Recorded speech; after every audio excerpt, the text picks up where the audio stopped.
Quiero que veamos hoy la palabra del Señor.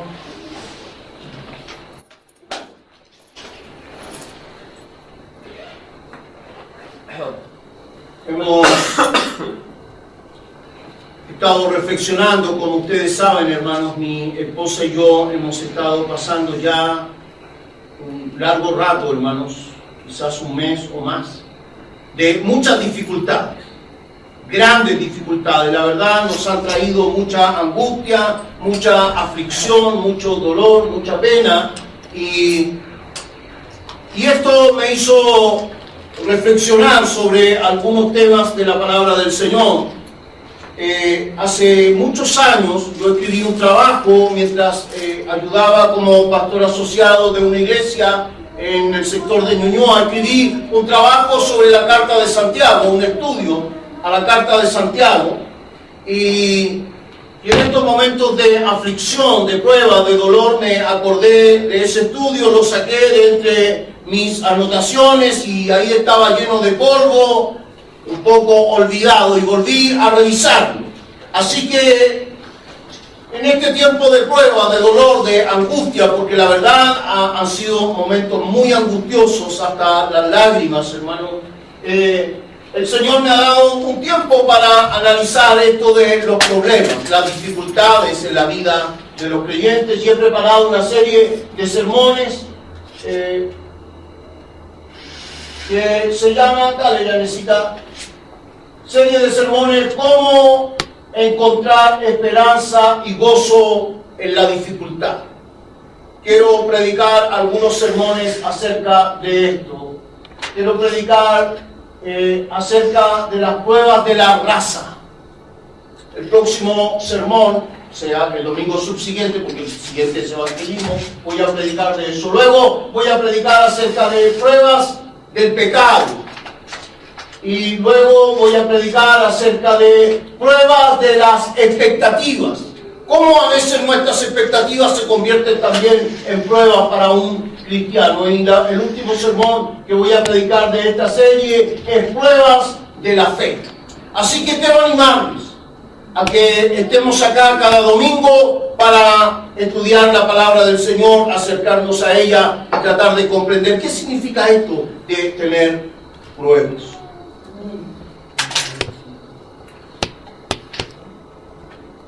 A medida que comencé a estudiar, hermanos, acerca de esto y a reflexionar acerca del sufrimiento en el que estamos envueltos, porque aún estamos envueltos en una situación muy compleja de mucho sufrimiento,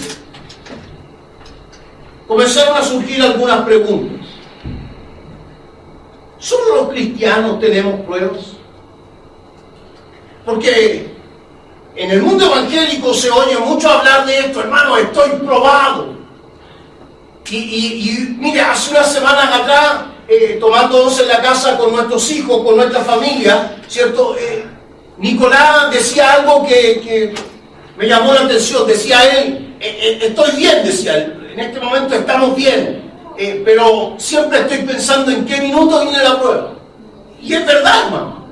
Cuando las cosas empiezan a ir bien, uno como que siempre está en qué minuto me cae la teja, en qué minuto la cosa se pone mala. Y surgen preguntas como estas.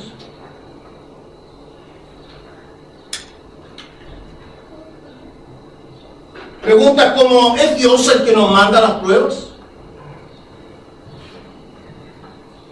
Preguntas como, ¿para qué quiere Dios probarnos si nos conoce plenamente? Yo me lo pregunté, hermano, porque como lo estoy pasando mal, me senté en mi escritorio y después que lloré un rato en la presencia de Dios me pregunté, ¿Dios necesita probarme? ¿Acaso Dios no me conoce? ¿Acaso Dios no sabe cómo voy a reaccionar ante la dificultad? ¿Acaso Dios no sabe cómo soy? ¿Acaso Dios no sabe mi vida de principio a fin? La Biblia dice que Dios nos conoce de principio a fin. Entonces, ¿necesita Dios probarme? Son preguntas que surgen. ¿Qué propósito pueden tener las dificultades, los problemas, las pruebas en la vida de un creyente? Quisiera que abra su Biblia, por favor, en la Carta de Santiago. después de la epístola a los Hebreos en el Nuevo Testamento.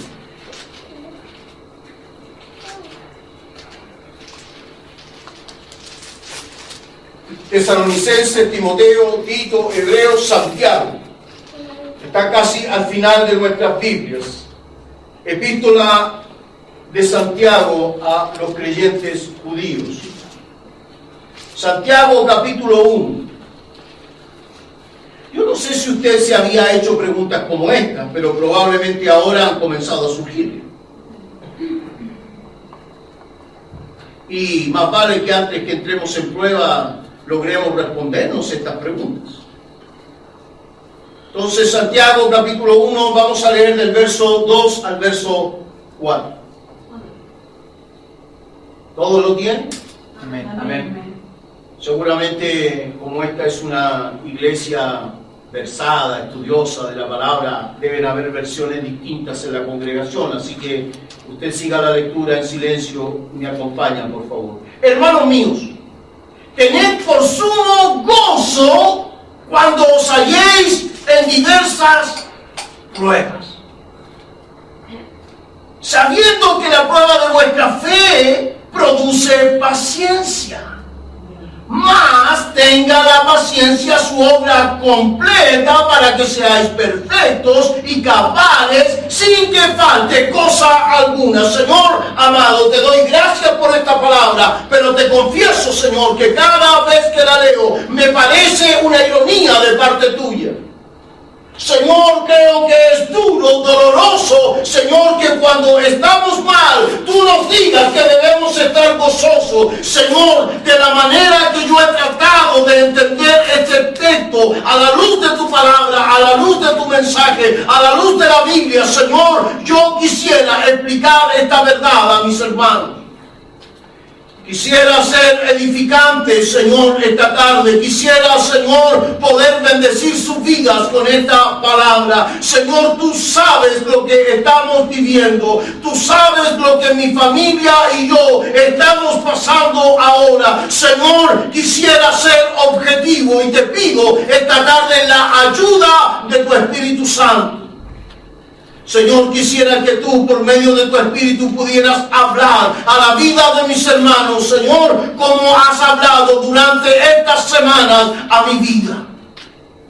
Señor, ha sido un tiempo en que he podido escuchar tu voz a través de tu palabra y comprender cosas, Señor, que quizás en otro momento de mi vida nunca las hubiera entendido. Yo quisiera que pudieras edificar a tu iglesia, Señor. Si alguno, Señor, en esta sala estuviera pasando por aflicción, por problemas, por momentos de angustia, Señor, quisiera que le consolaras, que le hablaras, que lo alentaras. Y si hay algunos, Señor, que están gozosos y que en todo les ha ido bien, yo quisiera que prepararas su vida para que cuando las cosas no vayan bien, entonces ellos, Señor, sean creyentes maduros, sus raíces sean profundas en la palabra y sus vidas estén consolidadas, Señor. Estoy con una gran ansiedad, Señor, de poder compartir con mis hermanos esta experiencia de dolor, de aflicción, pero también en la que he sentido tu consuelo, tu compañía, tu voz hablando a mi corazón. Gracias, Señor, por tu palabra en el nombre de Jesús.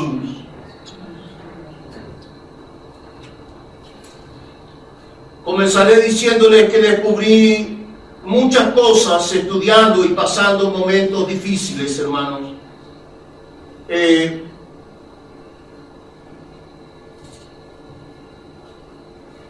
Descubrí que las pruebas no son exclusivas de la vida de los evangélicos.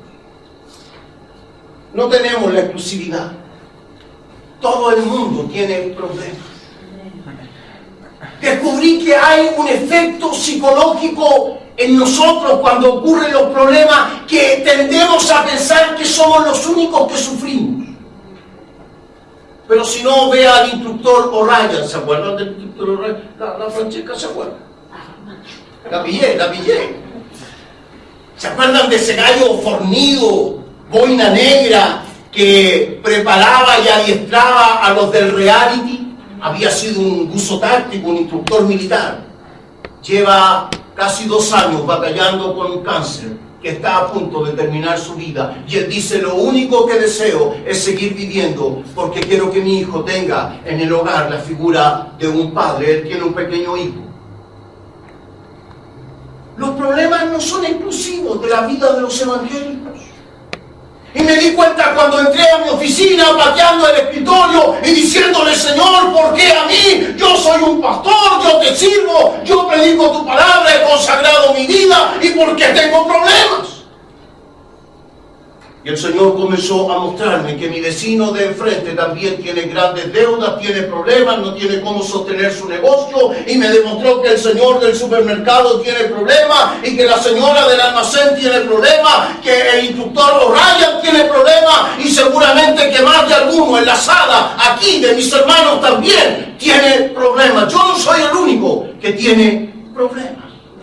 Así que lo primero que necesitamos entender, hermanos, es que las pruebas no son exclusivas de los evangélicos. Todo el mundo tiene problemas. El que tiene mucho dinero, el que es rico, el que es capitalista, el que tiene una gran empresa, el que es dueño de una mina de oro. Todo el mundo tiene problemas de diferente naturaleza. Muy bien. Descubrí estudiando la carta de Santiago, hermanos, que Dios no tiene la intención de probarnos. Y tampoco el diablo. Porque si hay algo para lo que somos buenos los evangélicos, no es para echarle la culpa al diablo. ¿Ah? Oiga, pero cuando las cosas van bien, cuando podemos elevar las velas y vamos viento en popa, como diría un marino, ni nos acordamos de Lucifer. Pero no se eche a perder la cosa. Me dio la cola el diablo. ¿Cómo está mi pastor Manuel? El diablo, pastor, ya me está poniendo trampa. Y el pobre diablo, hermano, paga el pato por todo. No, hermano, el diablo no tiene nada que ver con nuestras dificultades. Mire, los que no son de Cristo también tienen dificultades, y grandes dificultades. Y eso ni siquiera tienen a quien echarle la culpa. Así que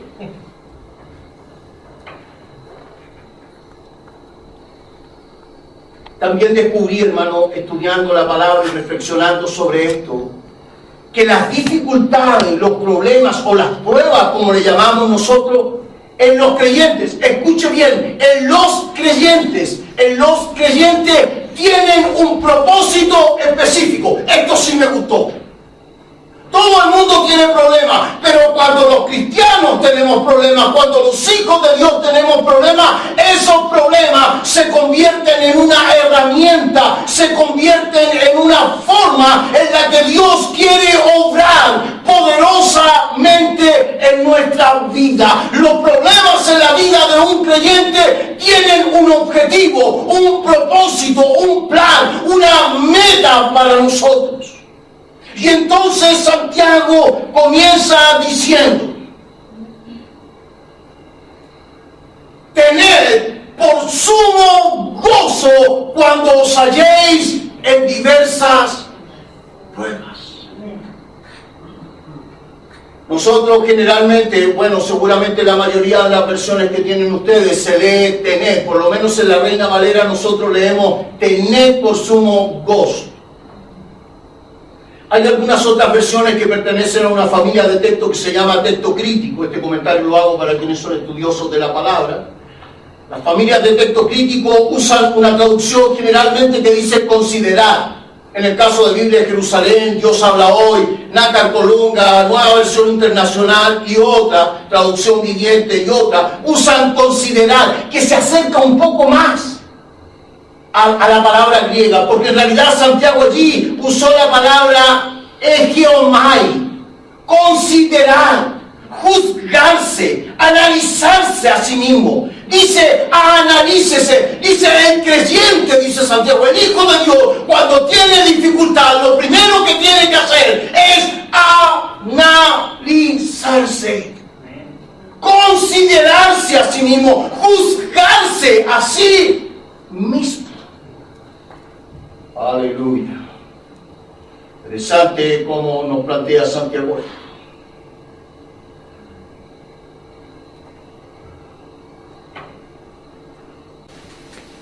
¿Por qué deberíamos considerarnos a nosotros mismos? ¿Por qué deberíamos juzgarnos? ¿Por qué deberíamos analizarnos? Dice Santiago que deberíamos tenernos por gozosos.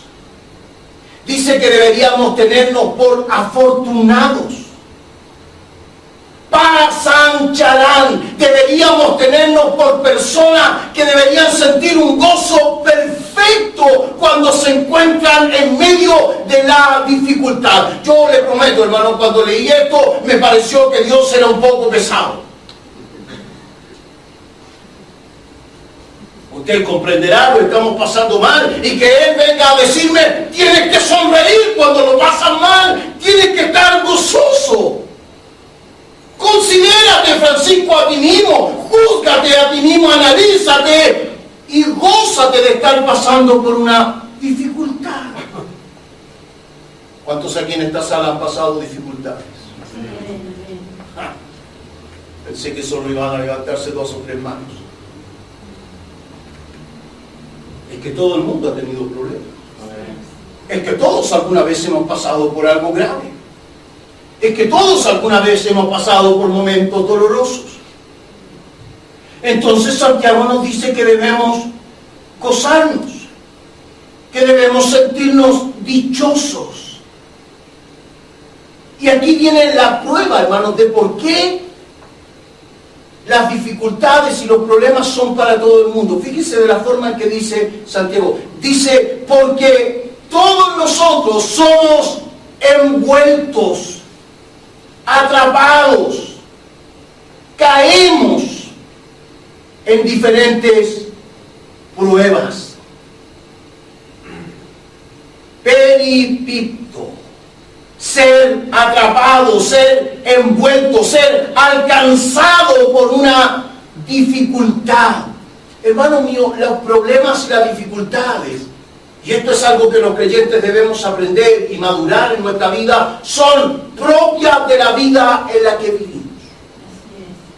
Las dificultades y los problemas son propios de este orden, de este sistema. A veces, hermano, tenemos la tendencia, ¿cierto?, a satanizar el problema. Estoy pasando por un problema, el diablo que me quiere dañar. No, hermano, los problemas son normales.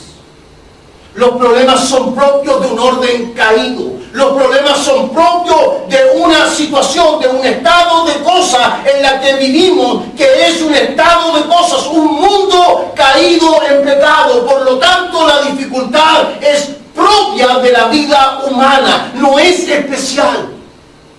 Todos los seres humanos tienen problemas y los cristianos no estamos exentos de eso. Pablo lo dijo en el capítulo 8 de la carta a los Romanos: tengo por cierto que las aflicciones del tiempo presente no son comparables con la gloria que en nosotros ha de manifestarse. Por lo tanto, todo el mundo tiene dificultades. Y entonces Santiago dice que nosotros también, los cristianos, podemos ser envueltos, atrapados, podemos caer en algún tipo de dificultad. Santiago nos aclara que la prueba no es un solo evento. Como dice el dicho muy propio de nosotros, cuando vienen, nunca vienen solas. Así decimos nosotros los chilenos, hermanos colombianos. Cuando llegan, llegan juntas. ¿Se ha fijado que cuando vienen los problemas, como que vienen uno detrás de otro? ¿Ah? Es como que nos meten el dedo en la herida y lo revuelven. ¿Ah? No puede ser un problema. No, es uno y otro. Oiga, hasta el gato del vecino se convierte en problema. Es terrible. Es terrible. Bueno, fíjese qué sabio es Santiago. Dice que lo que nos envuelve a los creyentes es un poikilois, es un espectro. Es un espectro de problemas. Dice Santiago que cuando viene la dificultad y nos envuelve, nos atrapa, nos damos cuenta que no es un problema, sino que son muchos eventos que nos van envolviendo en la dificultad. Qué terrible. Qué tremendo. Entonces,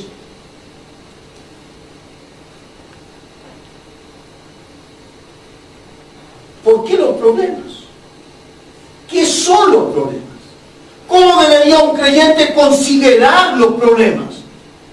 Aquí al final del versículo, Santiago nos aclara al usar la palabra prueba. En realidad la palabra prueba que usa Santiago significa ensayo. Ensayo en sentido químico. Cuando se le hace un ensayo a un mineral, cuando se le hace un ensayo, ¿sabían ustedes que por ejemplo a las rocas se les hacen ensayos? Cuando se tiene que trabajar, la gente que estudia la geología de la tierra, tiene que saber, por ejemplo, qué clase de roca hay en la montaña. Ellos hacen unas perforaciones con una herramienta y sacan un trozo del interior de la roca. Eso se llama testigo. Esa prueba y esa la analizan. Cuando se quiere construir un edificio, se analiza el terreno donde se va a construir. Cuando alguien quiere saber si un mineral es precioso, le hacen pruebas. Por ejemplo, el oro es puesto en un crisol, en una pequeña olla, donde lo hacen hervir hasta que el oro se licúa y entonces se separan los minerales que no son oro. Y entonces se purifica. Eso es un ensayo. Y esa es la palabra que está usando Santiago. Dice que todo el mundo tiene problemas, pero para un creyente los problemas se convierten en un ensayo, en una evaluación. Entonces Santiago tiene razón. Ténganse por gozosos. Júzguense por afortunados cuando están pasando por problemas, cuando caen en dificultad, porque es en ese momento cuando están siendo ensayados. Aleluya. Mire, hermano, me di cuenta, al verme sumergido en tanto sufrimiento, me di cuenta que solo en los momentos difíciles de la vida es cuando aflora lo que realmente somos. Y eso es innegable. Cuando estamos bien podemos sonreír y podemos incluso ser simpáticos. Cuando estamos bien podemos cantar en el culto, levantar nuestras manos, saltar y alabar al Señor. Cuando estamos bien, cuando las cosas van bien, cuando el negocio va bien, cuando la vida familiar va bien, entonces somos creyentes muy amables y muy especiales. Pero cuando las cosas comienzan a ir mal, entonces cambia nuestra cara, cambia nuestro corazón, cambia nuestra forma de pensar y entonces comienza a aparecer lo que realmente somos. Ténganse por gozosos, ténganse por dichosos cuando estén envueltos en dificultades, porque entonces están siendo analizados, ensayados, probados, están siendo evaluados por Dios. Aleluya. Las pruebas son como una señal de alerta en la vida de un cristiano. Porque sin pruebas nuestra vida sería una loca carrera. Estaríamos pensando en qué invertir el dinero que ganamos, pensando cómo vamos a educar a nuestros hijos, pensando qué carrera van a tener, pensando en el próximo departamento que nos vamos a comprar, pensando en el viaje a Cancún, planificando nuestra vida, dueño de nuestra vida. Pero dice Santiago que cuando la dificultad nos envuelve es como un freno en nuestra vida. Nos para, nos detiene y tenemos que comenzar a pensar qué tan profundas son nuestras raíces en la palabra de Dios, qué tan cierta es nuestra fe, qué tan sincera es nuestra convicción con el Señor, qué tan seguro estamos del Dios en el que servimos. El siervo Job, yo no sé si alguien conoce esa historia. Ese hombre al que se le murieron unos hijos, aplastado por una muralla, y al momento siguiente, entonces también se quemaron los sembrados cuando estaban a punto de ser cosechados. Y no conforme con eso, le vino una enfermedad que su carne se caía a pedazos y sentía deseo de rascarse y lo hacía con un ladrillo. Y entonces pasó su mujer al lado de él y lo maldijo. Y le dijo, maldice a tu Dios y muérete. Y lo abandonó. Y vinieron sus amigos y se burlaron de él. Y le dijeron, oh, parece que tienes un pecado oculto porque estás teniendo muchos problemas en tu vida. Déjeme decirle algo, los problemas no tienen que ver con eso. Los problemas son propios de la vida, pero los problemas tienen como finalidad mostrar el temple con el que estamos hechos, la calidad de hombres y mujeres que somos. Los problemas son la única herramienta que va a demostrar si las raíces que usted tiene están profundas en Cristo Jesús. Para servir en un mundo como este, para ser capaz de consolar y tener una palabra que bendiga en un mundo como en el que vivimos, necesitamos de hombres y mujeres probados, que sepan de verdad lo que es el dolor, que hayan experimentado en su vida lo que es el quebranto. Aleluya.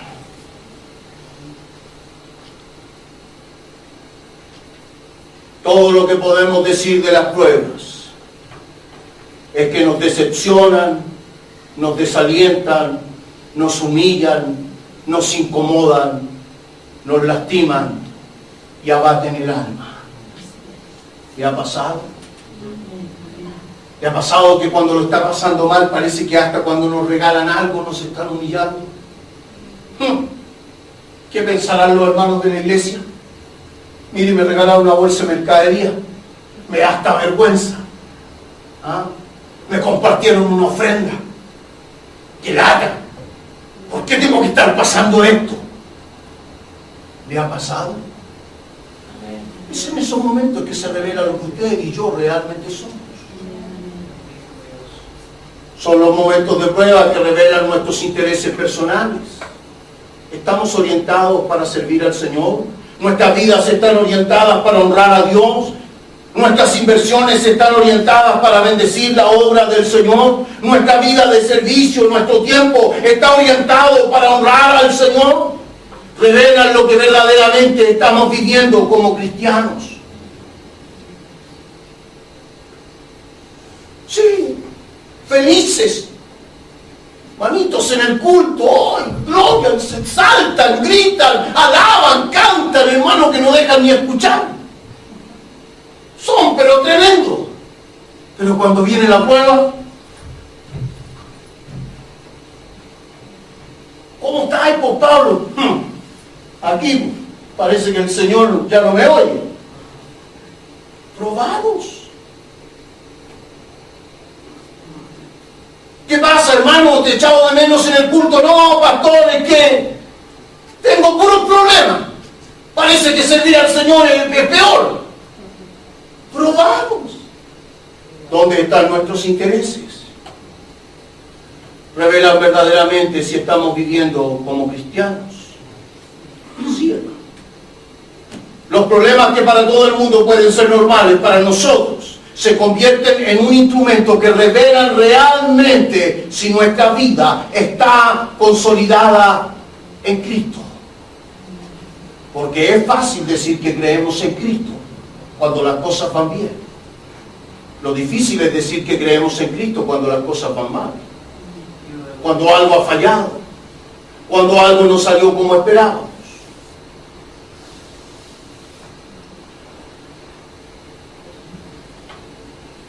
Las pruebas son para los cristianos una capacitación. Fíjese lo que dice el verso 3. Sabiendo que la prueba de vuestra fe, sabiendo que la prueba de vuestra fe produce katergasomai, tiene que arrojar resultados.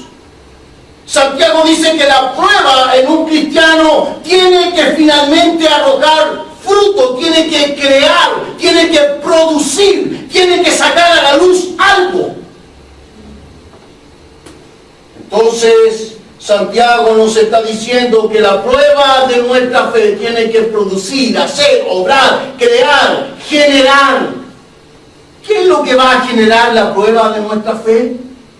Va a generar, ¿qué dice el texto allí? Qué linda palabrita. Upomoné. Upo, debajo. En griego la palabra upo significa debajo. Y menó, que es la raíz de upomoné, menó significa aguantar.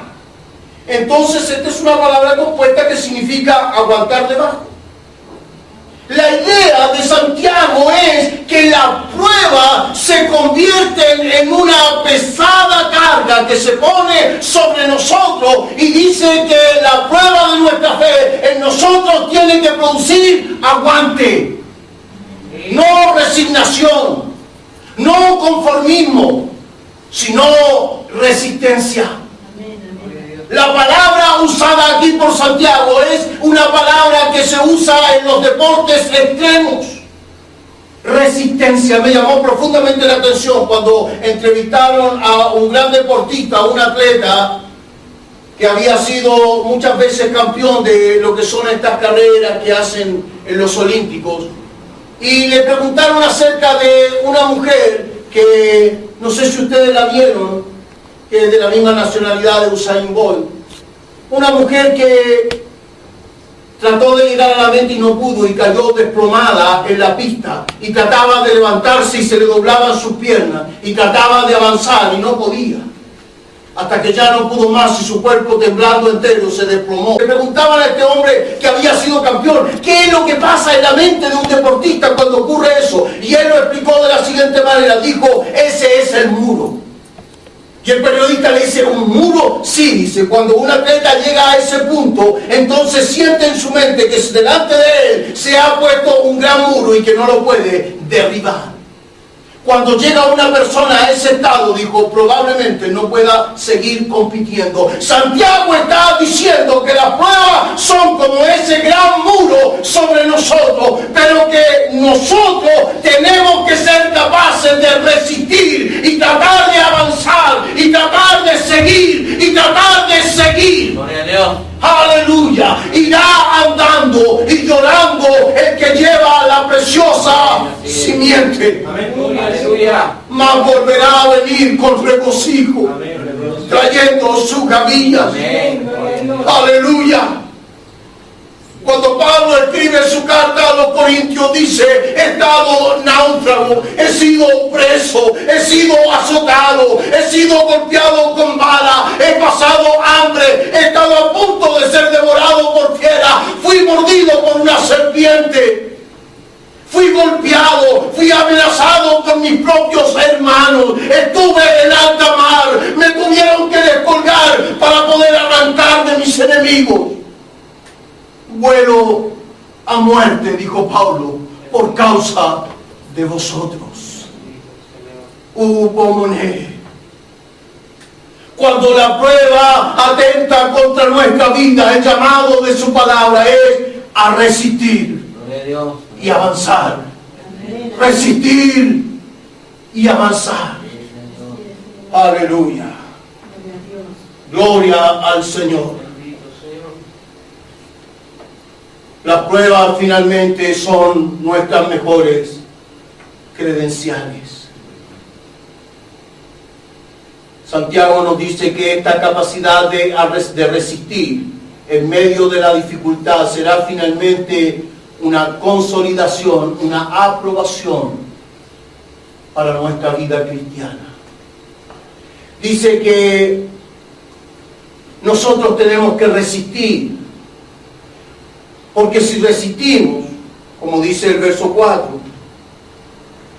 finalmente esta prueba nos va a perfeccionar. Dice: mantenga la paciencia, upomoné, mantenga la resistencia, esta capacidad de resistir y avanzar, su obra completa, para que seáis teleios. de ellos debería traducirse como grandes, maduros, crecidos. Entonces Santiago está diciendo que las pruebas nos van a dar la capacidad de resistir, de aguantar tanto, hermanos, tanto que nos vamos a convertir en personas maduras. Amén.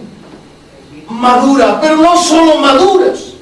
Dice Santiago que también seremos holocleros, cabales. La traducción de esta palabra, la única forma de traducirlo es asociándolo, hermano, con el valor de las monedas. Estar ajustado a peso y a medida. ¿Se acuerdan ustedes? ¿O alguna vez vieron en la televisión cómo en la antigüedad, sobre todo los vaqueros, ¿no? Los gringos estos del oeste, veían la calidad de las monedas? Las mordían. Qué loco, ¿no? Pero una moneda se morde. Bueno, las mordían porque efectivamente las monedas eran de oro. Hasta 1538, las monedas en Inglaterra y en Estados Unidos eran de oro puro. Y estos comerciantes no tenían otra forma de analizar las monedas, no andaban con componentes químicos para echarle y saber si eran de oro. Entonces, lo que hacía ellos al comercializar era tomar la moneda con la que la pagaban y la mordía. Y ellos estaban acostumbrados a ver cuánto se hundía el diente en la moneda, ellos sabían, porque si era de plomo se iba a hundir más. Y si era de hierro no iba a tener ninguna marca. Entonces podían distinguir entre lo que era oro y no oro de esa forma. Pero hay algo más curioso todavía en esto. En 1696, Inglaterra declaró a Isaac Newton el gran guardián de la real moneda. Porque Isaac Newton tenía una pasión, que en realidad era más que pasión, era una obsesión. Ustedes saben que Newton era un científico. Y él tenía una obsesión, se disfrazaba y salía de noche a las tabernas, a los bares. Y trataba de conseguir con algunos de estos fanfarrones, porque en los bares se meten fanfarrones, me han contado. Se ríen, hermano, como si uno conociera esos lugares. Y dice que estos fanfarrones traficaban y lucían sus monedas de oro. Entonces Newton trataba de conseguirla para probar si eran de verdadero oro. Porque ya a esa altura las monedas ya no eran de oro puro, habían aleaciones. ¿Y qué hacía Newton? No las mordía, hermano. No, él era un científico. Él tenía una tabla de medida. Entonces las que eran de plomo, revestidas en oro, tenían un peso y una medida particular. Las que eran de cobre, porque a esa altura las monedas ya eran solamente un 66,1% oro y el resto aleación de cobre. Las que eran de cobre tenían otro peso y otra medida. Y las que eran de oro puro tenían otro peso y otra medida. Y él lo que hacía era un análisis científico, matemático, para saber qué monedas eran de verdad y cuáles no. La palabra que usa Santiago aquí, holoclero, tiene que ver con eso. Dice que los creyentes que son probados son ajustados a peso y medida para convertirse en una verdadera moneda de oro.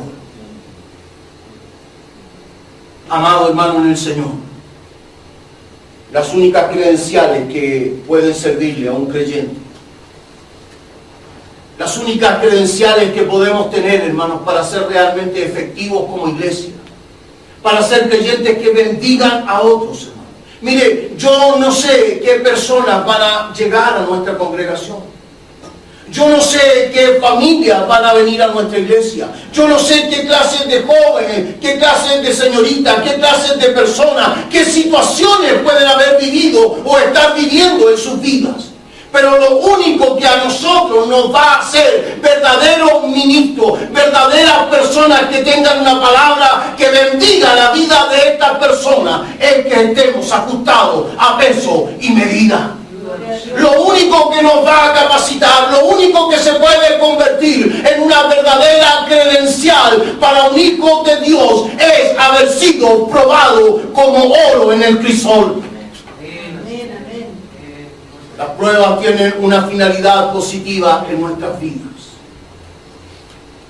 Y aunque todo el mundo pasa por problemas, cuando los creyentes pasamos por problemas, estos problemas tienen un objetivo: prepararnos, capacitarnos, ajustarnos en la dirección de Dios, prepararnos para cumplir su propósito. Yo sé que mi esposa y yo no somos los únicos que pasamos por problemas en esta congregación. Pero yo le puedo asegurar que pase lo que pase, Dios siempre va a estar con nosotros. Amén. Dios siempre va a estar con usted. Dios no le va a dejar. Hermano, traté de pensar cómo poder graficar lo que se siente en medio de la prueba. Y lo único que encontré que se asemejaba a un momento de prueba es como subirse a estos juegos electrónicos. Yo no sé si alguien aquí alguna vez, yo sé que sí, Nicolás por lo menos, se ha subido a la montaña rusa o al famoso Venturi y esta cosa, ¿no? Que lo suben a uno por un poste gigante y cuando está distraído arriba lo dejan caer, hermano. Y es un segundo, pero para uno es una eternidad. Cuando se nos seca la boca, hermano. Cuando se nos aprieta el estómago. Cuando comenzamos a buscar con los pies o con las manos algo a que aferrarnos. Cuando sentimos que nuestro organismo, hermano, parece que se desplomara interiormente. Cuando sentimos que parece que nuestro corazón comenzara a apretarse, hermano, y fuera a reventar.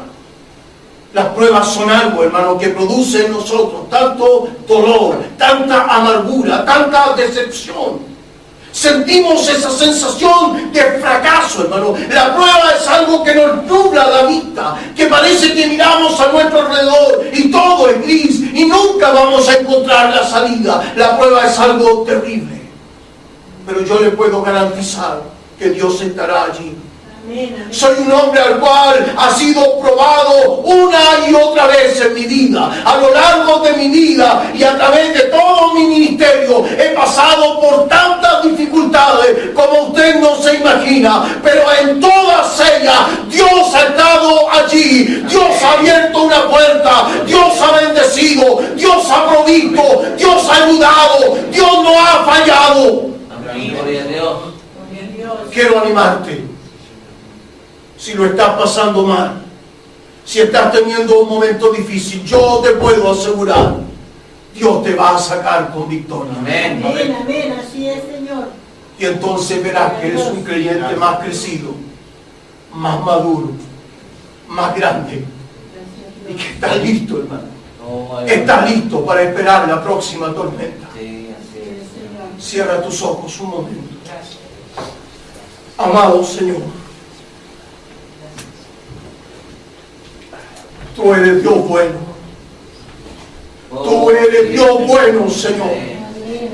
Nosotros queremos confesarte en esta tarde. Tú eres un Dios bueno. Señor, han venido vientos que arrecian contra nuestra casa. Han venido tormentas, han venido lluvia, han venido olas, Señor. Han venido fuertes impactos a nuestra vida. Señor, estamos probados. Pero tú eres Dios bueno.